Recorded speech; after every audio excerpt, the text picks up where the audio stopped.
The basis from a Jewish point of view for dialogue can be found in Leviticus 19:33 to 34. When a stranger lives with you in your land, do not ill-treat him. The stranger who lives with you shall be treated like a native born. Love him as yourself, for you were strangers in the land of Egypt. I am the Lord your God.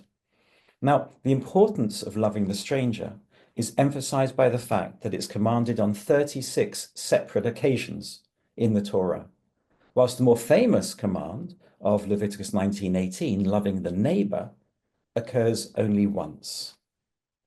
Jonathan Sacks, who's already been mentioned, taught me that dialogue, and many of us, is dependent upon embracing the dignity of difference, probably his most important book. In other words, a willingness to get to know the other.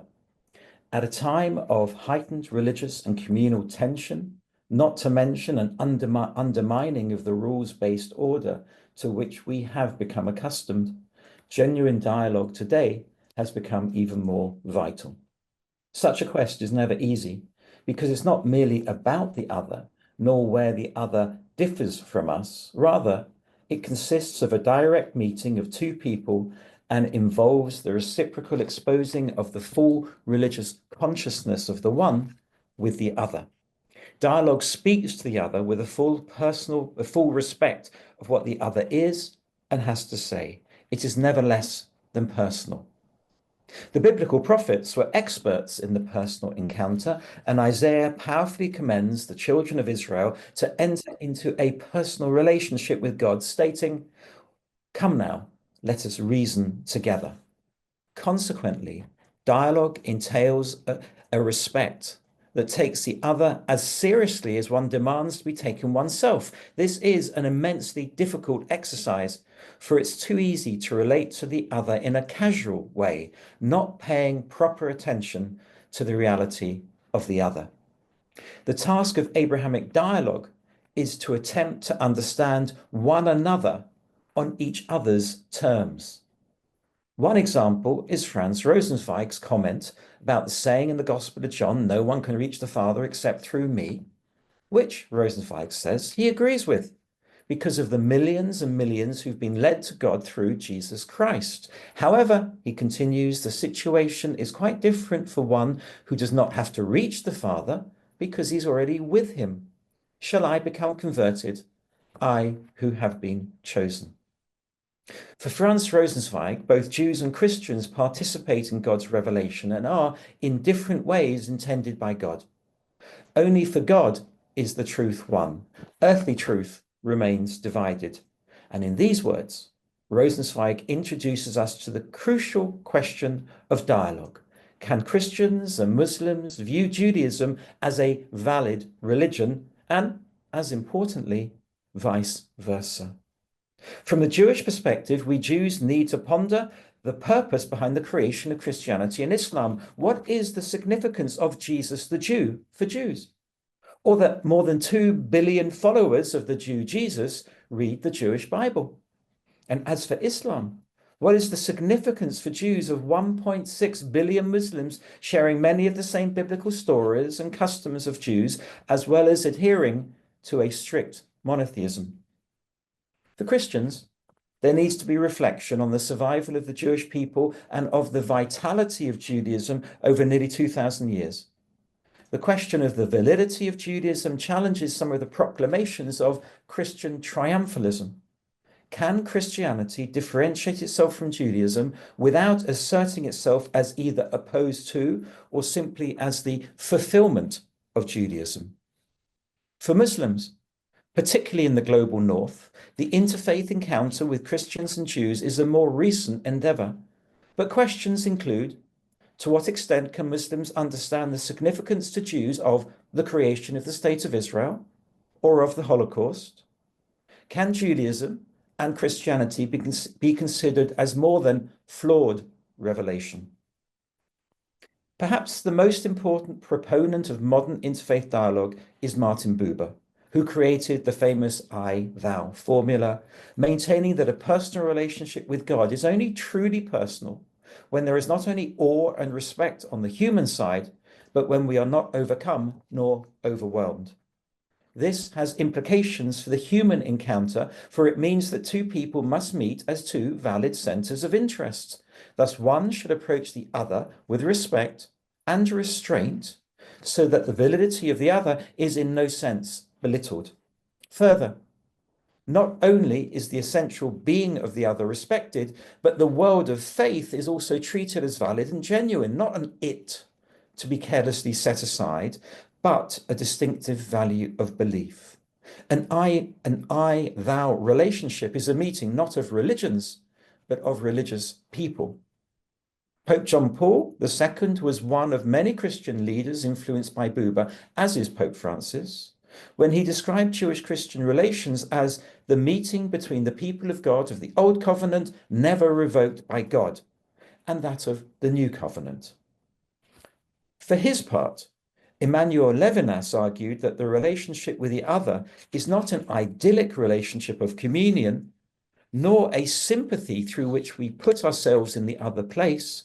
The other resembles us, but is exterior to us. For Levinas, the face of the other necessitates an ethical commitment. For when people look at each other, they see not only two faces, but also the face of humanity. Consequently, for Levinas, the relationship is less I-thou and more we-thou, entailing an ethical commitment to and responsibility for the other person of faith. The responsibility for the other is linked to the human approach to the divine, because there can be no knowledge of God separated from the relationship with human beings. The other is indispensable for the human relationship with God. The other, he wrote, is not the incarnation of God, but precisely by his face in which he is disincarnated, is the manifestation of the height in which God is revealed. Now, from a Jewish perspective, I propose that all relationships between God and humanity are covenantal. None excludes the other. God may be with us, but also with those who are not like us, with friends, but also with strangers, which is why the Torah commands us to love the stranger 36 times. Thus, the covenant between God and the Jewish people allows for the existence of a covenant between God and the other. Now, a covenant is not, as is sometimes mistakenly assumed, a contract or a transaction. Rather, it's an agreement dependent upon a relationship. Some exegetes hold the view that the Hebrew word berit is better translated as obligation rather than the more common covenant, because it expresses the sovereign power of God, who makes promises to the children of Israel who are expected to respond by faithfulness. I call this Jewish covenantal pluralism, because it enables Christians and Muslims to possess their own covenant with God, and it begins with a covenant with Noah. The children of Noah, that is, people other than Israel, were given 7 commandments, laws to establish courts of justice, and the prohibitions of idolatry, blasphemy, sexual immorality, bloodshed, theft, eating the limb from a living animal. These laws are an attempt to formulate moral standards without a concomitant demand for conversion to Judaism. As such, they acknowledge the right of peoples to their own formulation of faith, provided that a minimum standard is met. A Jewish covenantal pluralist may turn to Yochanan of Tiberias, who said, "Whoever denies idolatry is called a Jew." In this case, the rejection of idolatry rather than any doctrinal definition of God is key. Or to the concept of righteous Gentile, first espoused by Joshua ben Hananiah, which Moses Maimonides incorporated into his code, stating the pious of the nations of the world have a portion in the world to come. Judaism does not have an equivalent of Augustine's extra ecclesiam non est salus. Finally, I refer to the principles of Tikkun Olam, or Darchei Shalom, or Kiddush Hashem, all of which can be brought to govern relations with Islam and Christianity. Now, what these approaches share is an affirmation of God's covenant with the Jewish people alongside the other when they are faithful in their covenantal relationship. Jewish covenantal pluralism creates the theological space for Jews to affirm Islam and Christianity and to establish a relationship based not on a lack of hostility, but on common values, not on a lack of suspicion, but on creating trust, a relationship based not on exclusiveness and superiority, but on a shared mission, critical solidarity, and mutual affirmation. In some ways, it is the Jewish equivalent of Romans 11:29. God's gifts and his call are irrevocable, commonly used by Christian theologians in dialogue with Jews. Jewish covenantal pluralism represents an irrevocable covenant for Christianity and Islam, and I hope creates the theological space for Christians and Muslims to retain their own special relationship with God and to see their reflection in a Jewish mirror, serving to deepen Christian faith in Christ and Muslim belief in the oneness of God and that Muhammad is his prophet, and to foster respect for their Jewish sibling. I would like to express a few words about Jewish-Muslim dialogue. Although Jews and Muslims share the experience of being minority religious communities in Europe and have parallel experiences, our dialogue is overshadowed by the impact of the Middle East conflict on our communities, especially since the 7th of October attacks last year and the war in Gaza, and the consequent existential crises still playing out in Gaza, in Israel, and in Palestine. Fostering interfaith dialogue is a challenge, especially at a time of pressure on Jews, Christians, and Muslims, with a 12-fold increase in anti-Semitism and a 4-fold increase in Islamophobia in the UK alone. Whenever I'm asked to speak to Muslim-Jewish dialogue groups, I begin by saying, whether they're Muslim or Jewish, that I hope they will leave more confused than when they arrived. This always provokes some unease. For most Jews and Muslims, the reasons for their self-assurance seem obvious. For Jews, the central place in their history and tradition of the land of the Bible, and a powerful connection with the only Jewish majority country in the world, established in the aftermath of the Holocaust. Most Jews do not separate Zionism, the desire to establish a secure national home for Jews in the land of Israel, from its deep religious roots within Judaism. Indeed, many are ready to argue that the creation of the State of Israel was an act of national liberation and that Zionism has been part of Judaism since God's promise to Abraham in the book of Genesis. Today, those feelings are magnified by the commonplace anti-Zionist rhetoric, too often accompanied by anti-Semitic tropes, leading many Jews to feel they must stand with Israel when some questions its legitimacy or actively seek to destroy it. Most Muslims feel the need to support the Palestinian cause, especially in light of the marginalization of the Palestinian people in Israel since 1948. The Al-Aqsa Mosque on Haram al-Sharif in the Old City of Jerusalem is the third most important holy place in Islam.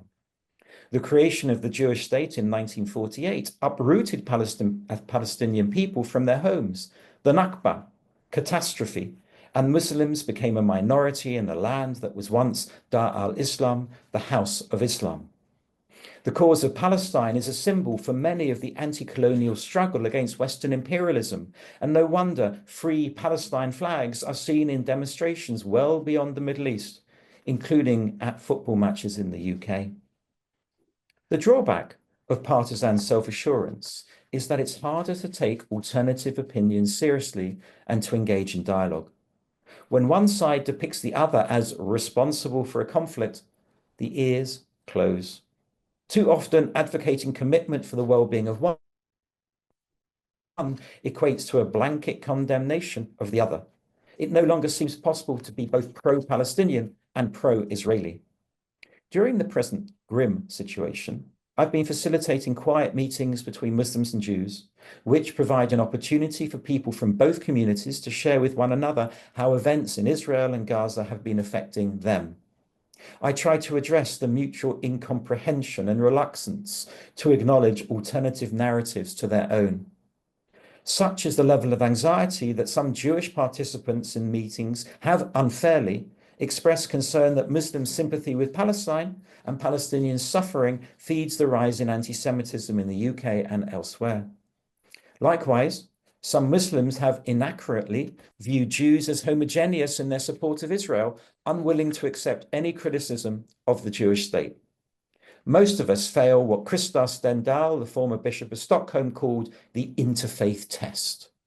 The need to compare equal to equal, my positive qualities with your positive ones, not my positive qualities with your negative ones. There is a deep reluctance to acknowledge the existence in each community of prejudice against the other, a strand of anti-Semitism amongst some Muslims and of Islamophobia among some Jews. But I noticed something else. Muslims and Jews both recognize that there is fear, grief, and suffering not only in their own community, but in the other. Listening to a Muslim woman describe how frightened she was when she was walking the streets of London wearing a hijab brought her Jewish neighbor to tears.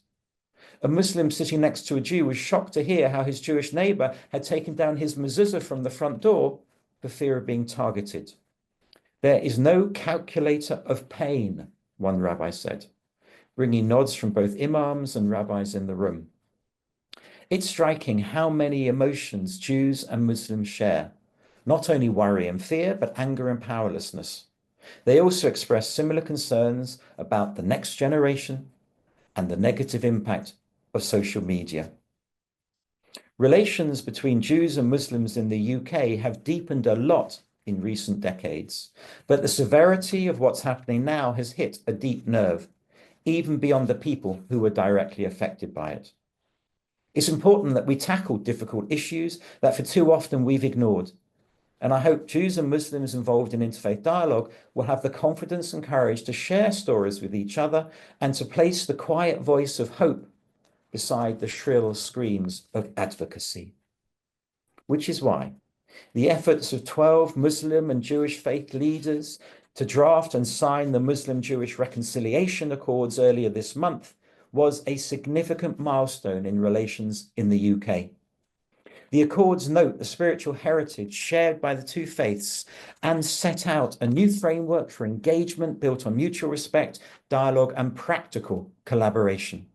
They commit to establishing a joint body to monitor both anti-Semitic and Islamophobic incidents and to create safe spaces nationwide for Jewish and Muslim leaders to meet and speak. Signatories recognize that Jews and Muslims share a rich vocabulary because of the similarities between Hebrew and Arabic, and the fact that the entire medieval Jewish philosophy was developed within an Islamic milieu, which also contributed both to concepts and to the Hebrew language itself. Jews provided translations of Arabic texts which made their way into Latin via Hebrew. Indeed, medieval Hebrew religious and secular poetry is a direct consequence of exposure to Arabic models. Even more important is the fact that Judaism in its classical form, like Islam, is based on law, a law that comprehended every aspect of private and public life. Thus, religion and politics belong together as inseparable parts of a total worldview, or, as is commonly expressed, Judaism, and I think also in this way, Islam, is a religion, not a religion, but a way of life. Perhaps most importantly of all, the discussions that took place to reach these accords, there were no religious or theological objections raised by any of the faith leaders to reconciliation, understanding, and solidarity between Muslims and Jews. It's a change and a pleasure to share with you some good interfaith news. Thank you.